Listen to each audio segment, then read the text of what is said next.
नमस्कार मित्रांनो, माझं नाव आहे प्रवीण सोंडुलकर आणि मी एक ब्लॉगर आहे। यूट्यूबवरती मी ब्लॉग्स टाकत राहतो भटकंती ग्रुप या आपल्या यूट्यूबच्या चॅनलवरती।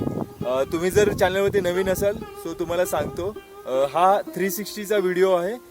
तुम्ही 360मध्ये जर तुमचा मोबाईल टर्न केला सो तुम्हाला संपूर्ण व्हिडिओ बघता येईल, म्हणजे माझ्या आजूबाजूला जे काही आहे ते तुम्हाला बघता येईल।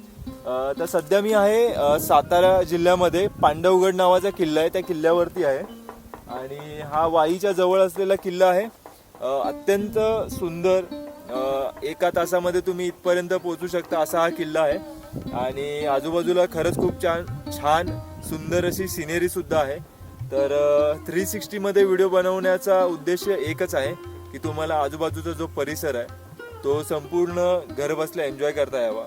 ॲक्च्युअल मध्ये जसं आहे तसा तर तुम्हाला इथे येऊनच जो मजा आहे ती अनुभवता येणार आहे, जो फील आहे तो घेता येणार आहे। बट तरीसुद्धा डिजिटली एक एक्सपिरियन्स म्हणून हा व्हिडिओ मी बनवत आहे। सो ह्याच्या आधीचे सुद्धा बरेच सारे आपले 360 मधले व्हिडिओज आहेत, ते सुद्धा नक्की चेकआउट करा आणि ही सिनेरी जरा एन्जॉय करा।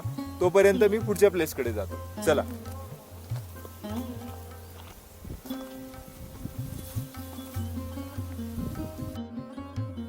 तर मित्रांनो, स्वागत आहे तुमचं दुसऱ्या एका प्लेसवरती। तर आपण आता जिथे आहोत ती आहे पांडवजाई माता। तर आपण आता जिथे आहोत ही आहे पांडवजाई माता। तर हे मंदिर आहे। ॲक्च्युली या जे विटा दिसत आहेत तुम्हाला त्या जुन्यातल्या विटा आहेत आणि आतमध्ये जे एवढं बांधकाम दिसते तुम्हाला ते नवीन बांधकाम आहे। त्याचबरोबर इथे तुम्हाला या बाजूला काही विरगळ दिसतील, समाधीचे चरण आहेत ते सुद्धा दिसतील, काही मोठ्या ठेवलेलं आणि त्याचबरोबर जर तुम्ही या साईडला असाल ते एंट्रन्स आहे। आता तुम्ही जिथे आहात ते ॲक्च्युली दरवाजा आहे, प्रवेशद्वार आहे इथलं। हा बाहेरचा भाग आहे आणि जर तुम्ही तुमचा मोबाईल मागच्या बाजूला फिरवलात तर तुम्हाला मंदिर दिसेल। मंदिराची आतील बाजू जी आहे ती दिसेल आणि देवीची मूर्ती आहे आणि गाभारा जो आहे तो सुद्धा तुम्हाला तिथून नक्की दिसेल। सो तुमचा मोबाईल फिरवा आणि आतला व्ह्यू सुद्धा नक्की बघून घ्या।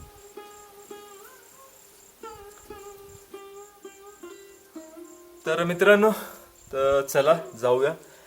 बरं, अजून एक सांगायचं होतं तुम्हाला, हा जो पांडवगड आहे ह्याचा एक नॉर्मल जो व्हिडिओ आहे तो सुद्धा यूट्यूबवरती आपल्या भटकंती ग्रुप चॅनलवरती अवेलेबल आहे। सो तो सुद्धा तुम्ही नक्की बघा आणि चॅनलवरती जर नवीन असाल तर प्लीज चॅनलला सबस्क्राईब करा आणि इंस्टाग्रामवरती आपले जे हँडल्स आहेत त्यांना फॉलो करा। नाव तुम्हाला माहिती नसेल सांगतो, प्रवीण सोंडुलकर हे माझा हँडल आहे आणि भटकंती ग्रुप नावाने आपल्या चॅनलचा हँडल आहे। सो दोन्हींना सुद्धा नक्की फॉलो करा, तिकडे तुम्हाला रील्स वगैरे नक्की बघायला भेटेल। तर आत्ता आपण जिथे आहोत हा आहे चुन्याचा घाणा। सो मी असं रिटर्न येतो तर तुम्हाला सुद्धा बघायला इंटरेस्ट वाटत असावा। तर हा चुन्याचा घाणा आहे। पूर्वीच्या काळी या घाण्याचा वापर केला जायचा काही पदार्थांचं मिश्रण एकजीव करण्यासाठी आणि ते जे मिश्रण आहे ते किल्ल्याच्या बांधकामामध्ये यूज केलं जायचं। जे आपली दगडांच्या मध्ये आजकाल आपण किंवा विटांच्या मध्ये सिमेंट यूज करतो त्याऐवजी पूर्वीच्या काळी ते मिश्रण यूज केलं जायचं, ज्याच्यामुळे गड किल्ल्यांना बळकटी यायची, त्या बांधकामाला बळकटी यायची। सो त्यासाठी हा चुन्याचा घाणा वापरला जायचा त्या मिश्रणाला एकजीव करण्यासाठी। सो हे बघा, सॉरी, त्या पदार्थांना एकजीव करण्यासाठी। सो हा चुन्याचा घाणा आहे। ते जे चक्र आहे ते तुम्हाला दिसत असेल, त्या बाजूला एक चक्र पडलेलं आहे। सो ते चक्र ह्या बाजूने ह्या पूर्ण सर्कल मधून फिरवलं जायचं। तुम्ही तुमचा मोबाईल एकदा पूर्ण फिरवा म्हणजे तुम्हाला ते पूर्ण सर्कल दिसेल। तर ह्याच्यामध्ये ते फिरवलं जायचं आणि ह्याच्यामध्ये काही पदार्थ टाकले जायचे, त्यांचं ते मिश्रण, जे पदार्थ आहेत त्यांचं मिश्रण व्हायचं, एकजीव व्हायचे ते आणि ते मिश्रण यूज केलं जायचं। सो असं आहे, एकदा संपूर्ण बघून घ्या। तोपर्यंत मी पुढच्या प्लेसवरती जातो, चला।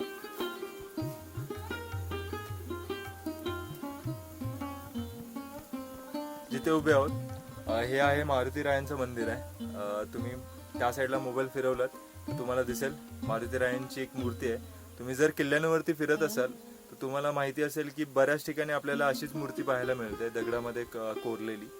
सो ही ती मूर्ती आहे आणि हे जुन्यातलं बांधकाम आहे। सो हा परिसर जरा तुम्ही बघून घ्या, तोपर्यंत मी जरा खाऊन येतो, आलोच।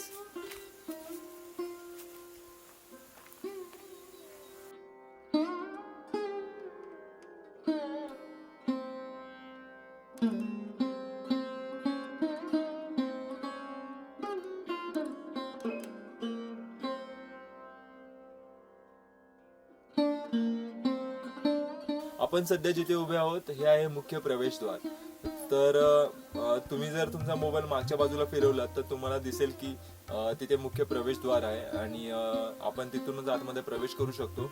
हा जो प्रवेशद्वार आहे हा आहे गुंडेवाडीच्या बाजूचा, कारण आम्ही येताना गुंडेवाडीवरून आलेलो आहोत आणि अजून एक वाट आहे इकडे येण्यासाठी, ती म्हणजे मेनवलीवरून आहे, ती त्या बाजूला आहे.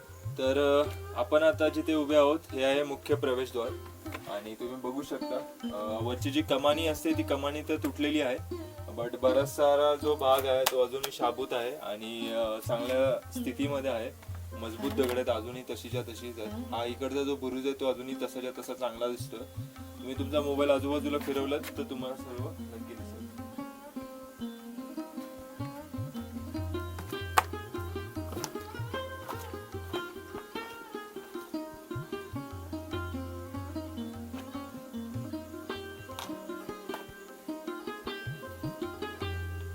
असा काहीसा व्ह्यू आहे याच्या बुरुजावरून.